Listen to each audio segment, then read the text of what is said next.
তা খাও। কি কি রান্না করছো আজ?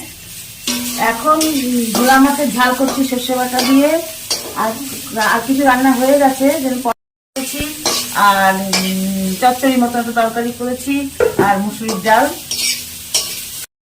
গন্ধরাজ দিয়ে খাওয়া হবে, আর পাঁপড় ভাজা। ডিমের বড়া আছে, তুমি কষা কষা করে যে ঝোলটা ঝোল করেছিলাম, হ্যাঁ। আর একটু রয়েছে। আর ভাত তো করেছো। আর ভাত তো করেছি, আর বলা আছে। আর এই যে রুটি করেছো, রুটিটা কিসের জন্য? রুটিটা রুটি আর তরকারি করেছি কিসের জন্য করেছো মা? কাজে যাবে তাই টিফিন। তাহলে ভাইকে টিফিনে কি কি দিচ্ছ? রুটি আর আলু পটলের তরকারি আর ডিমের মামলে।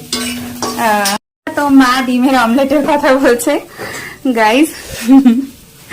তো আগে তো সবাই মামলেটই বলে বাঙালিদের মধ্যে, অমলেটটা একদম অ্যাকুরেট ওয়ার্ড, কিন্তু বাংলায় কিন্তু সবাই মামলেটই বলে। তো সেটাই আমার মা বলল। তোমরা কিন্তু কেউ হাসবে না, ভুলভাল কমেন্ট একদম করবে না।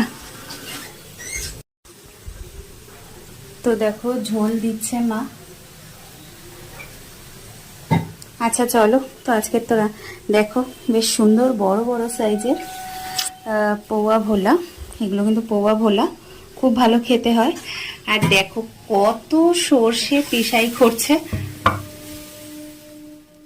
আর এখন যে মাছ কটা ভাজে দেখছো, মানে যে ভোলা মাছ কটা ভাজে দেখছো, এই কটা কিন্তু আমরা গরম ভাতের সঙ্গে ভাজা মাছ খাবো, মানে মাছের তেলটা দিয়ে আর মাছ ভাজা, পেঁয়াজ, কাঁচা পেঁয়াজ, কাঁচা লঙ্কা সহযোগে। তো এটা ভীষণ ভালো লাগে খেতে। তো চলো আর মাকে বিরক্ত করব না, মা রান্না বান্না করছে, করে নিক।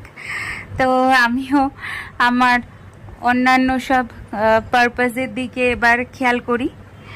আর তোমরাও তোমাদের মতো লাইফস্টাইল এনজয় করো, আর আমার ভিডিও অফকোর্স এনজয় করো। চ্যানেলটা সাবস্ক্রাইব করো। যদি তোমরা আমাকে লাইক করো, আমার ভাইবস তোমাদের ভালো লেগে থাকে, তাহলে লাইক করতে পারো, কমেন্টস করতে পারো, আর কমেন্টসের মাধ্যমে চ্যাট করতে পারো। ইয়েস, হ্যাঁ পারো। আমি কিন্তু ফ্রেন্ডসদের সঙ্গে কথা বলি, আত্মিক সম্পর্ক করতে ভালোবাসি।